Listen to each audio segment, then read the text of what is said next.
Welcome to the Second Chance Points podcast. I'm Dave Rudin. We're back here for year number 2 talking FCIAC boys basketball. We're a couple of weeks in, and I guess let's get right into some early impressions and preview the season. And joining me again is my Hall of Fame coach co-host, Mike Walsh. Mike, how you doing? I'm doing really well, Dave. I'm looking forward to the season, and it's going to be another great FCIAC basketball season. But I look forward to these podcasts. I mean, I'm not coaching anymore, but I get to see a lot of basketball, a lot of games, and I'm glad to give my impressions on this podcast. Some probably wrong, but hopefully give the some information to the people listening to the podcast. You're already in mid-season form. Number one, I don't have to ask how you're doing because we've been texting and talking on the phone. I took 2.5 weeks off. This is my first official duty of the winter sports season, but I feel like I'm on top of things. Part you being my seeing eye dog, and part I have to tell you, last Wednesday, I'm saying to myself, God, I've been off 2 weeks. I'm not ready to come back to work yet. I was just, the fall is such a grind on sports writers, especially with football. And then Thursday, and a lot of people will laugh at this, I was getting my hair cut. Yes, I do get my hair cut. If I go you did a more great than, job. if I go more than a certain period of time, I need the barber and not my razor. And I was sitting in Fairfield, and it was like 4:30, and I knew Staples had a game at 5. And you know what? The light just went on, and I got the haircut, and I drove over to Staples, and I watched Staples play Berlin. And then Friday I went over and had a doubleheader watching Wilton and Ridgefield. And I needed to catch up to you because you being Mike Walsh, you're in Jacksonville visiting your son. And what are you doing in Jacksonville? You're watching the streams of FCIAC basketball games. Well, I spent a lot of time with my son and my grandchildren, and that was a really nice thing. But there is some time to spend an hour or two catching up on games, and I was able to do that, and saw a lot of potential this year, I think, in the basketball teams in the FCIAC. Now, you can start with your top 8 that you selected in the preview. I think you did a pretty good job with it. I kind of have different order, but let's run through that. Yeah, let's go through. I got it, and I actually, at least with one decision with a couple of teams, actually tapped in to talk to you before I did it. Yeah, right now it's just with non-league. I think my top 8 picks, you can't say that I already did anything glaringly wrong. I'm sure in about a month we'll find a whole bunch that's glaringly wrong. But my first decision, and I think it was easy that it's right now there's 2 teams that have separated themselves or look to have separated themselves from the pack, and that's Danbury and Ridgefield. And of course the difficult choice there is, who do you pick number 1? Do you do the smart thing and pick Ridgefield based on their recent success, or do you do the riskier thing and go Danbury with all their returning talent? And of course, because I never pick Ridgefield first at the beginning of the year and they always win, I went with Danbury. And I saw one of the coaches made that comment that Ridgefield's number 1. Until proven otherwise. I won't one coach in there sending me back in information. I think I know, talking to you right now, we're in agreement that they're definitely 2 favorites at this point in time. Yes, I agree with that. I might have I know that Danbury beat Ridgefield in overtime, but I still think I have to go with Ridgefield as a team I would pick to win the FCIAC for the 5th straight time, which is incredible. And obviously credit to their program and to their coach. But Danbury, I saw them, they are really athletic. They're talented. and they've got experience. You know, they can press you. They come out with a 1-2-2 full court press, and you know, they play pretty good defense. If anything, they sometimes get a little bit out of control. But I'm sure by the end of the year they will be right there at the end. Now, Ridgefield, you know, they're going to get better and better too. And I, you know, had the opportunity, as you did, to watch them against Notre Dame of Fairfield, who, by the way, is a very good basketball team. I just I was impressed with they had some size. I don't know if you want to get into. We should name some of the players from both those teams. I mean, I guess with Danbury, it's easy to name it. It's just Danbury's the only team in the state that wins the poker with three of a kind, and you got exactly. the Perkins cousins, you know, Cameron, Charnez, and Cushion, and you know what? I don't know who you key on, because on any given day, one of those three can lead the team in scoring, and that's not taking into account Christian Jeffers, who you know, he could end up being the best of the four, but that foursome right then and there was the reason why I picked Danbury number one. And another guy player that impressed me watching them was number 2, and his name is Chapman. He's 6'5" or so, 6'4". Sometimes they exaggerate on these rosters, but he's pretty athletic and quick. They put him on top of a 1-2-2 press and long arms. They have 5, and then they go deep, about 3 more deep off the bench. I think that you know, obviously they can match up with anybody, and but Ridgefield is still Ridgefield when you come down to it. They have their 3-point shooters. Against Notre Dame of Fairfield, I think they made 9 out of 15 or 9 out of 14, something like that. 3-point shots. They were 23 out of 25 from the free throw line, and they just they handled. You told me before the game that Notre Dame was going to come out and press them, and that you thought Ridgefield would handle the press, and you were pretty accurate on that one. Well, you know, because they have the great shooters. I mean, it's tough, and Notre Dame has a really good press, and they were able to reverse the ball, hit the middle, and go opposite, and hit the guy in a corner who's wide open on the opposite side, and he bangs a 3, and all of a sudden you're down.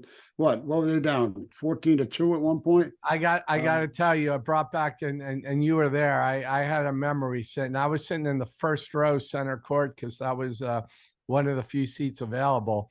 And it was it was the same coaching matchup of the 2000 FCIAC championship, where you were on the Trinity Catholic bench as assistant coach, and we ended up having the same coaching result.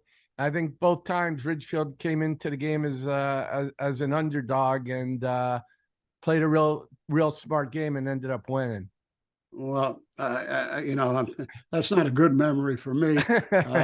It did remind me, just in terms of you know, thinking back to the coaching matchup, and just the fact that you were at that. I know you were at that game, and I thought there were some similarities to it.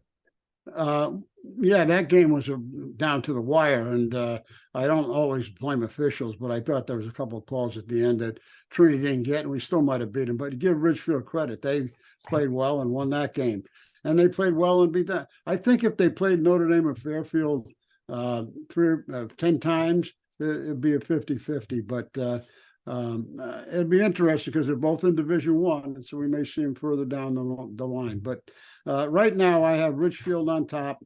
I'll tell you, and the other thing is, Ridgefield won without one of its top 3-point shooters, who was out hurt. You know, a player that I wasn't not too familiar with yet, Ian Swadowitz, who I know has had a bunch of 3-point shots in the loss to Danbury, and a real impressive win over St. Bernard. But you know, you had Alistair Walsh and Evan Kozdaba, who you know, were good players last year.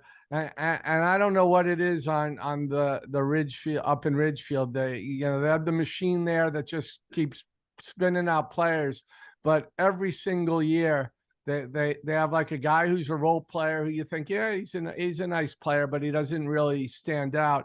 And then the next year he's playing in a starring role. Like, one person who stood out to me in that part was Jordan Katz the other night against Notre Dame at Fairfield. And then in the Dave sometimes gets it right category, I kept saying last year that one of the guys off the bench who I was most impressed with was Sean Sosa, and he got a lot of valuable minutes against Notre Dame at Fairfield and played well.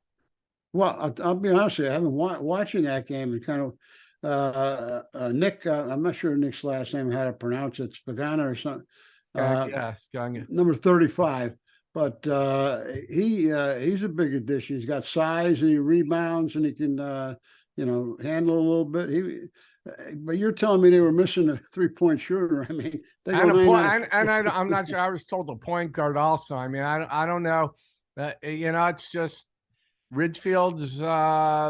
Ridgefield's sort of a different version of the old Trinity Catholic machine, I guess, huh? I'm not gonna. I'm just in terms of players. In relation to the league, sustained success. Yeah. I'm not saying they would have beaten your teams. Well, I'd like to see the matchup. That's comparing apples and oranges. They didn't have to beat your teams, but no, I mean we're complimenting Ridgefield there. Well, listen, here's the thing about Ridgefield that I was thinking about it. They have a lot of pieces, and maybe because when Dylan transferred, all those pieces get a chance to shine, like an Alistair Walsh, who we knew was a good player in the beginning, but like the 3-point shooter that you were talking about, and number 34, Jordan Katz. Now they get to step to the forefront. So maybe because Dylan left, it helped Ridgefield get better. I'm not, I know obviously they're a different kind of team because I would still take my chances with Dylan on that team. Now you're. I'm not saying I wouldn't, but but other guys now they're a different team. They don't have a 6'7" guy in the middle of the floor. They have another guy who can move a little bit faster. It changes the dynamic of the team, but they're proved right so far right now. They're deep enough that they've been able to handle the loss. I haven't heard anybody, and not to take anything away from Dylan. I love the way that guy played, but nobody's saying look at poor Ridgefield right now. If they only had Dylan.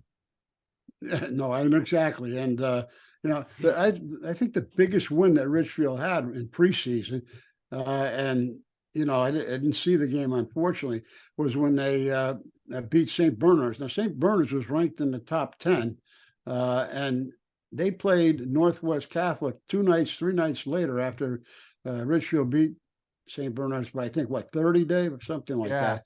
It was a big score. I mean, I don't know if it was just one of those nights where Ridgefield just killed them. I don't know if St. Bernard, might have been missing somebody. I have no idea. To be honest, until I got my haircut on my inspirational haircut on Thursday, I hadn't watched anything, and I was other than looking at some scores and results, I was totally dependent on you as my seeing eye dog, because I just needed a break from high school sports. Well, taking that a step further, St. Bernard's went 2 or 3 nights later and played Northwest Catholic, who, in my opinion, is probably the top team in the state, or one of the top teams in the state. And they only lost by a point in overtime. So, I mean, that shows me Ridgefield, maybe this is the year that Ridgefield does win a state title. I hate to get ahead of myself here, but they just seem to be meshing really well. But we'll see. They got to win the FCIAC first, which Well, No, they don't have no, to. no. They don't have to worry about. I know what you're saying though. This is the year that they could really emerge on the state When landscape. nobody expected it. No, Right. nobody No, expected it. And I don't disagree with that at all, especially after seeing them the other night. uh, I think they're they're deep, they're talented, they're well coached. They play really good defense. They're smart. but before we canonize them or put them as the FCIAC champs already, I think Danbury can beat them on their athleticism. Well, they They already already did, have once. obviously. They already Yeah, have. they did. You're right, absolutely in overtime. But Ridgefield, I voted in the state. I sent in my state poll vote last day or two, and I Ridgefield has obviously the best quality wins, but Danbury beat them. So I had Danbury one spot ahead of Ridgefield in the top 10. well, I can't argue with that because I saw Danbury, and who knows if Danbury played St. Bernard's, they might have beat them by 32. So I can't wait for the matchup again when they play each other. But before we get to that, the matchups right off the bat, it's Staples versus Ridgefield. I mean, first game of the FCX season, you have to be covering that, Dave. Yeah, I'll be up in Ridgefield on Friday night, and that's going to be the first real reveal of the season because I know I picked Staples third. I right now would say they have the best chance of the rest of the field to break into the Danbury Ridgefield duel right now. I think they have a ways to go. I'd be a little surprised if they go up to beat Ridgefield, but we'll find out. We'll find out what the gap is. And and Staples doesn't have to win that game to say that to say that they're there, but they need, if they lose, they need to have a competitive loss. No, I don't think that game is a big it's gonna tell us something about Staples more than it tells us about Ridgefield. Right. But But by learning about Staples, we find out where right now the gap is between the top two teams and everybody else. I know we both have talked a lot with I went to see Staples, and I know for number one, they're confident. They think this can be the best team that they've had in a long time. I wouldn't rule that out, but there are a lot of ifs that have to happen. Number one, they got Chris Zajac. So let's start with the exclamation point first. Zajac's is gonna cause at 6'8" center is gonna cause matchup problems for everybody. Not everybody can match up height wise, and he's gotten better. And the thing I know we both like about him, not only is he a great scorer, but he's really good when teams collapse at getting the ball outside to his teammates. And I know Staples thinks the strength of this team will be their outside shooting.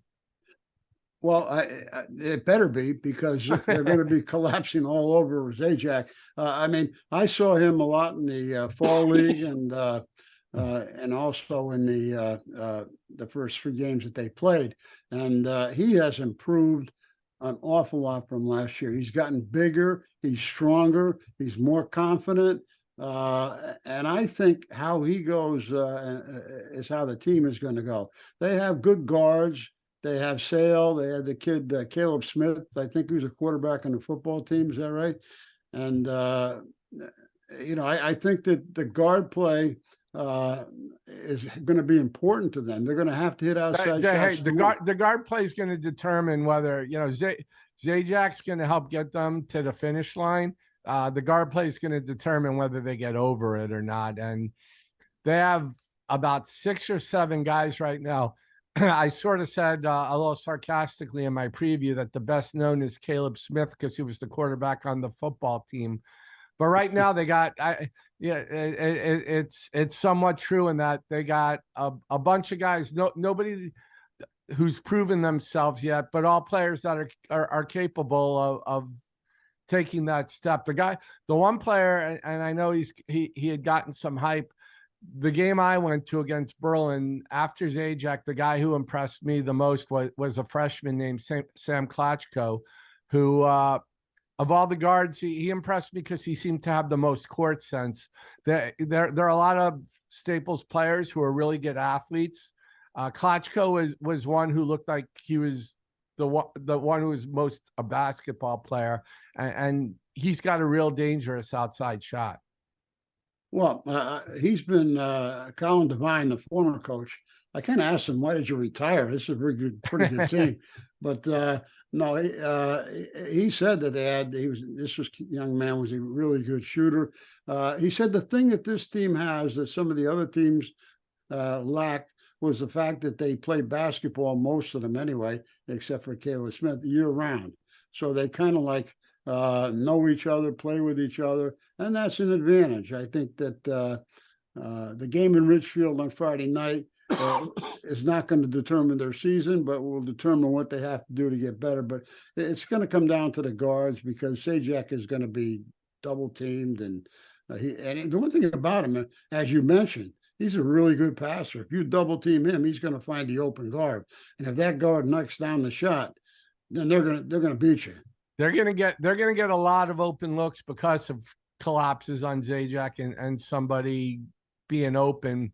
Will they knock him down? Cody Sale got some run off the bench last year. He's definitely, I think he's averaging almost 14 a game in non-league play, second to Zajac. So we'll see if he maintains it.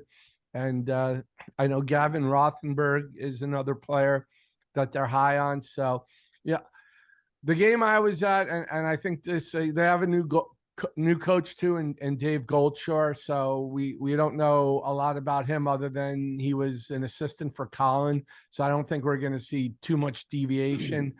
The one thing he's done a lot, and I don't know whether this is his planned sustainable strategy or not, is he was throwing guys in. I almost felt like I was watching a hockey game against Berlin where, 3 guys took a shift, they came out, and a bunch of players came in. And I'm guessing that was probably just to get guys playing time in non-league play, and also just to maybe look for combinations and who might work best together now that league play is almost upon us. Well, I think you're right on that. I think the team that they played that night, you saw them, Berlin, was not the strongest team they're going to be playing this year. So it's a good opportunity to find out what else you have. I mean, you know what you have in the Smiths and the others, and Zajac, and Sales. But let's find out what we have some of the other ones. But the young freshman, he can shoot it, and Colin told me that from the beginning. So I mean, they're a dangerous team. Let's see what they do on Friday night. Why don't we move to some other middle of the pack teams here? Obviously, Staples is one team we like a lot. Another team we like a lot is Walton, and we've got teams like Fairfield, Ward, St. Joseph that are possible middle of the pack teams, as well as maybe Stanford and New Canaan. But just because we watched the two of them, and you watched them both, Wilton and Ward. Let's start with Wilton. I picked Wilton 5th, Ward 4th. I got a chance to see Wilton. I know you had. My impressions were a little bit different Wilton team, at least again, and they had a really, really good win against Hand. A team that's going to play like other Wilton teams have. I don't know if the offense, if there are enough outside shooters like they've had in the past, but I was really impressed with the way they played defense. And Joel, if anybody wasn't certain about, Joel Garriak, and I think people were certain beforehand, they saw the way his game plan to almost beat Bristol Central last year. So I think the combination of Tommy McKiernan's going to be a top shooter. Spencer Liston had a big game in the second half. I didn't expect him to be an offensive power, but he had 16 of his 22 points. And then again, defense and solid coaching. No, I think that Joel coaches to his team, what his team's ability is, and he does a tremendous job with game plans, making a strategy. I mean, he's 5-0 now. Granted, they were all on his home court, and he hosted the tournament. But his kids are going to play hard, and they're going to make shots. I really think that this gives him an opportunity, as he showed last year, to beat anybody. And with Joel, I think he's going to have get some breaks, and obviously teams are going to concentrate on Tommy McKiernan because, I mean, he's an all FCIAC player and probably an all state player. But he does have other weapons, and he always seems to put them in the right spot and at the right time. Like I think against Han, one of the biggest shots of the night was a 3-pointer, which put him up 5 by I think he's the captain, one of the captains of the team, a kid by the name of Nick Walden. Oh, Nick Walden. Yeah, okay. Yeah, him, and then he's got the soccer player Max Jarvie, and he puts him in the right spot. I mean, Jarvie's going to go 10-10 a night just because he's going to bang around inside and get points, and he's going to be their top rebounder. Yeah, so I mean, as evidence in the past, he's certainly going to have a team to beat. It's going to be tough to beat him on a given night, especially on their court. I think his court, other than maybe Ridgefield, is the biggest home court advantage in the FCIAC. Yeah, I wouldn't disagree with that at all. Again, it's the question to me so far, and things are going to change a lot. You can only determine so much on these non-league games, but how many scores does he have? And if McKiernan is and I think we're going to see a lot of box and ones on certain players, or triangle and 2 or junk defenses throughout the year, because it seems like there are a lot of teams that have one real scorer and other players that are untested with their scoring. If McKiernan's off, where's the offense going to come from? And I'm not saying it's not going to come from somewhere. We just got to see who's gonna step up. Certainly, Spencer Liston did it the other day, and if that's an indication of the way he's going to score, that changes their dynamic. Yeah, and I think they're also going to score off their defense too. They get out in transition. Score a lot of transition points. Yeah, and it's a question of I really think how much they're against the really, really top echelon teams like the Danburys and the Ridgefields. How are they going to stop them from scoring, and can they score enough points to win the game? And Joel's always been able to figure that out. I mean, that Bridgeport Central game last year was incredible. I mean, we're talking about a 7-footer, and he loses in overtime. Yeah, guys, I have a picture of guys hanging on top of him, and they Bristol Central didn't have to work harder for a win all year than they did that semifinal against. No question about it. But okay, we've waited way too long into the podcast, and Jack Plesser has not been mentioned once, so we have to. Well, I'm going to mention him now because I was going to say let's transition, because this is a team that's this is the team that I'd throw the biggest question marks on right now, just based on who they have and what they've done so far. But let's start with Jack Plesser is off to a good start and looking like the player we both liked and you loved last year. Jack Plesser is going to carry Ward. There's no question about it. He does a lot of things that a guard can do, and he can score inside and outside and rebound. And I think the biggest question, they're a little bit like Staples. Staples is obviously around J-Jack, and Ward is around Plesser. Now, what kind of guard play are they going to get? The night I saw them, the guards were a little bit shaky against Bunnell, and then they had a tough game against Bassick.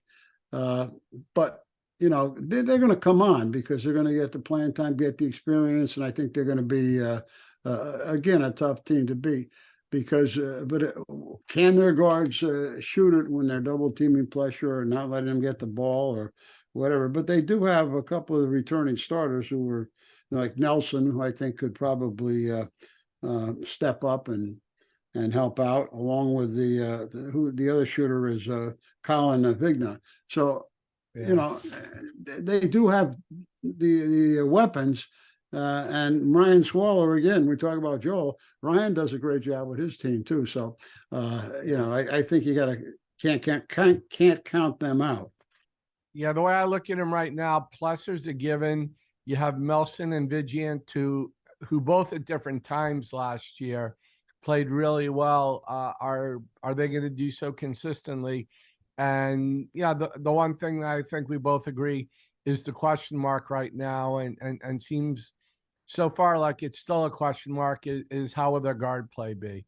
If they get the guard play, I think they can be a contender in the league. And if they don't get the guard play, now you're minimizing what your other guys can do, because they're going to have to get the ball on their own. No question about it. But they'll be there because they play hard, and they do have Jack Plesser. So I'm counting on him to have a great year. He's going to be an all FCIAC player, maybe player of the year. Who knows if Ward can go far enough.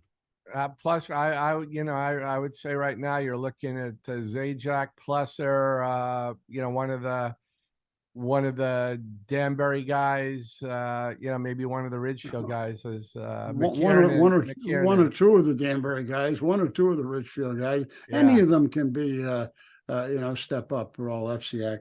But, to me, if we can move on a little bit from Ward, the mystery team is St. Joe's. Last year, St. Joe's had more talent than anybody. Now, a lot of that talent's left, and the coach left.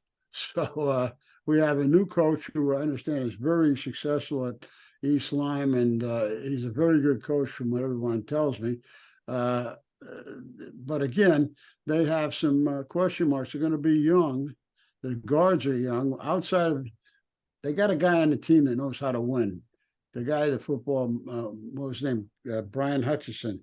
He's the captain. Yeah. I mean, he's going to be a good senior leader. But the whole team, I think, is going to come down to how the new coach is able to get Hall. He has two last names. What is it? Johnson Hall. Deshaun Hall. Right. How he is able to get him in the low post. He's unstoppable in the low post. I mean, the kid is a man child down there. And yeah, the only problem is he wouldn't go in the low post last year. That's right. And if they bottom line is St. Joe's had an A in talent and an F in chemistry last year. I don't know a nicer way to say it. And I saw them when they beat Ridgefield, and that was, they can never, if St. Joe's had played like that, they would have had a shot to win the championship. And unfortunately, that might have been the only game that they did play like that. So yeah, you have a new coach in Jeff Bernardi, and I know one or two FCIAC coaches either coached or against or scouted them, and he comes in highly touted and with a very strong resume. Did a nice job at East Lyme. They have a good sophomore in Raheem Murray. So yeah, you know what?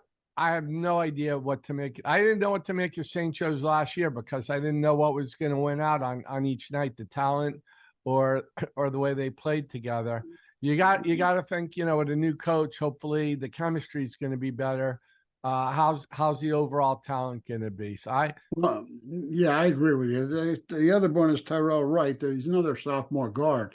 Those two guys are pretty good. And if you have Hutchison leading them, you have three pretty good guards, and then they have the guy who, as we said before, he could be player of the year if the coach is able to use him, and he will try to use him in the right way. And by the way, how many players are in the league are going to be able to stop Paul inside if he stays in the paint?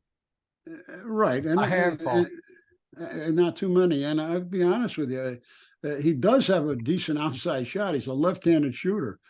So he'd have to use it at the correct time and play defense. I think so. I'm sure the new coach is going to, make them a team to beat that has possibilities to win the whole thing. They're athletically good enough. So we'll see what happens there. Well, I had them 6th, and then 7 and 8 right now. Or 7 and 8. I put Stanford and New Canaan. Stanford has had chemistry issues as well, and has had some talent and some chemistry issues. They have Jeremiah Winchester, the transfer from West Hill, that will boost up the talent there. They have JJ Salvatore and they have EJ Presley. I don't know what to. I'm kind of like with St. Joe's. I just don't know what to make of Stanford. Whether they're a team that could possibly be good enough to crack into the top 4, or a team that could not even qualify for the FCIAC tournament or finish somewhere in between. Well, they have the talent to finish in the FCIAC tournament. Yeah, that's I agree. The way the league is, but again, it's how the coach is able to put these pieces together at Stanford. Like you mentioned, those 3 players are really good players, by the way. And Jeremiah Winchester, who was at West Hill last year, and I guess he must have moved across the street, and now he's at Stanford. But he can shoot it. I mean, he's a really good shooter. I think he's been their leading scorer. That's a big puzzle piece. And again, the kind of influx of talent that can carry a team this year a few spots up in the standings. Well, he's been there too. West Hill was very successful last year, and he was part of that. So he can bring a kind of winning attitude to him. And again, it's going to come down to the coaching there. I think that Coach Dan, what's his last name? Dan Latour. Right. I should know that. I saw we because I saw him. He was scouting the Ridgefield game and told me he wants to come on the podcast. So well, if he goes 10-0, well, I've got to have him on a podcast. But I think yeah, well, we haven't got to the team who's probably one of the well-coached teams in the league in New Canaan. That's the other intriguing team. They have everybody back. I don't think they're ultra talented, but I don't think they're untalented. I think they have a few different players who on different nights can step up. A Griffin Bramlett, Jack Laddick. They have a different, they have a whole bunch of different players. It's almost a whole bunch of role players with a couple of guys who could be a little bit more than that, who are going to be really well coached by Danny Melzer and are going to play hard every night. And where does that end up getting you? I actually, don't know if with everybody back, if they finished in the midway point in the standings, I wouldn't be surprised at all. No, it's funny. Just thinking about it as we're talking here, Danny does it a lot like Joel does at Wilton. I agree. 100%. He puts his players in the right position to win, and they're going to beat teams they shouldn't beat, and they could be right there too. I mean, they obviously are off to a 3-0 start, but we'll see when they get into the FCIAC season. I think that they have to be counted on as one of the teams that can make it because they have experience, and they have some talent, and they have the coaching. So I think that they're going to. The guys all played last year, so it's certainly not. It was a young team last year. It's not an inexperienced team this year. Exactly, and I know that we talked about the top 8, but we have to mention a couple other teams too. Talking about well coached, and the guy who's been there longer than anybody else at Trumbull is Buddy Bray. And he's off to a 3-1 start, and you don't know how it's going to come out in the league, but Buddy will do a good job. And Got to look at yeah, McMahon's off to a 4-0 start. And I know a lot of people said to me preseason, keep an eye on McMahon, and I'm keeping an eye on them. That's another well, team that I very well, easily could have overlooked in my preseason picks. well, they say their stock is up, and they were 3-0, and they beat Norwalk, but then they played Hamden, and which is a pretty good team, and had a tough game. But the other thing I just want to mention, talking about coaching, is Darien. I knew you were Sharoy gonna. I knew Bentley. that's where you're coming. Sharoy Bentley does a great job with the talent that he has, and they do have one of his leading scorers from last year, Simeon Dahl, back, along with a couple of big guys inside football players, and obviously they know how to win. So they can be dangerous on it. You can't take them lightly on a given night. So I think they're a team to reckon with. At the end of the day, the teams we haven't mentioned, John Daly at Ludlow does a great job. I mean, he's another good coach. I So think Ludlow, John, from what I'm getting from some of the texts I had with him, is a year away. Good young talent, but this isn't a team for next year. yeah. In fact, the one of the kids that made the all tournament team on the Fairfield prep tournament was a sophomore. I don't have his name off the top of the head. So, they're going to come along. They're young. They beat a Bassick team, and Bassick's down a little bit this year. But they're a team you have to watch out for because of the coach. And I hate the Greenwich they lost everybody, but they. We'll see where they go. Todd does a good job there, but I think he had real heavy personnel losses. Right, he tremendous. There's always a team or two that we don't really pay much attention to, or we'll just overlook for whatever reason. That always emerges early to midway through the season. So somebody's is gonna come that where we haven't talked too much about right now. Right now, the only thing I feel confident about in making picks is Danbury Ridgefield 1-2 in some configuration. That's the only thing, and I don't know if anybody else is gonna break. Be able. You could. I was thinking about this. This could be one of those years where you have like the top two seeds each have like a loss or two losses.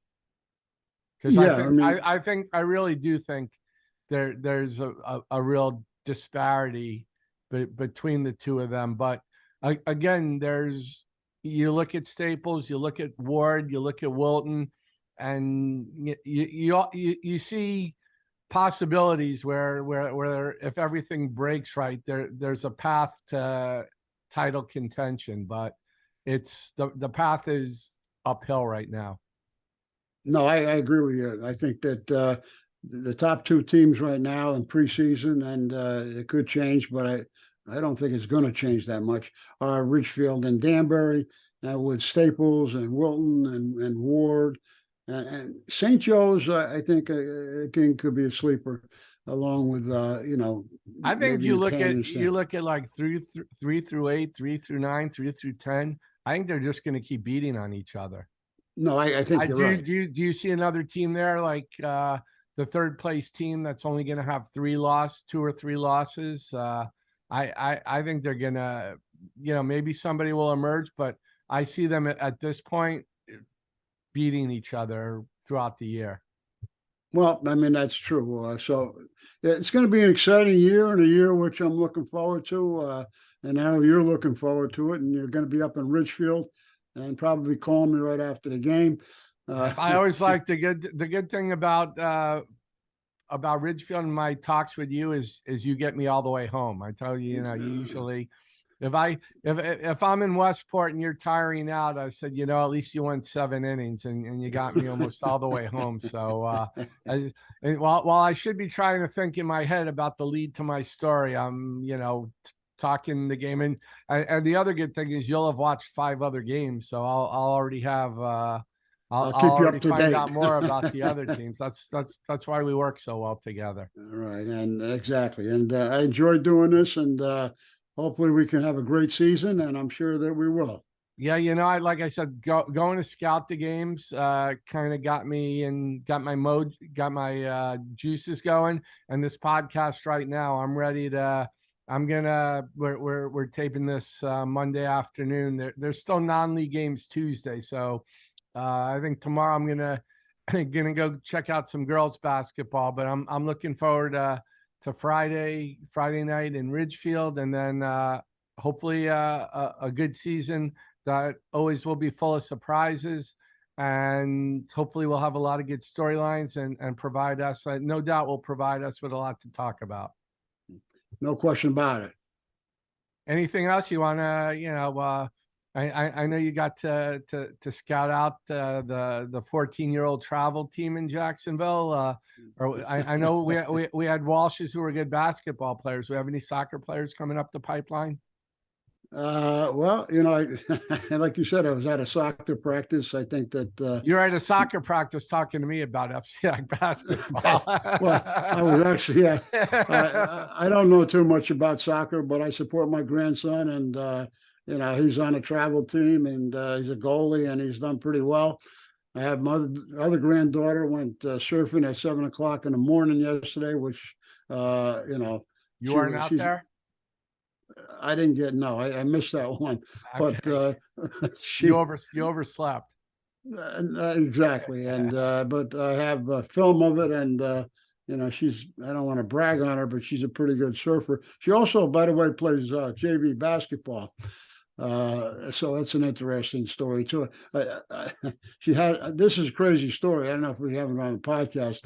You can cut it off if you want, but she has got a boyfriend who went to Stepanak as a freshman in White Plains. Really? And his brother was on the team 2017 with R.J. Davis that won the Catholic High School Championship in New York.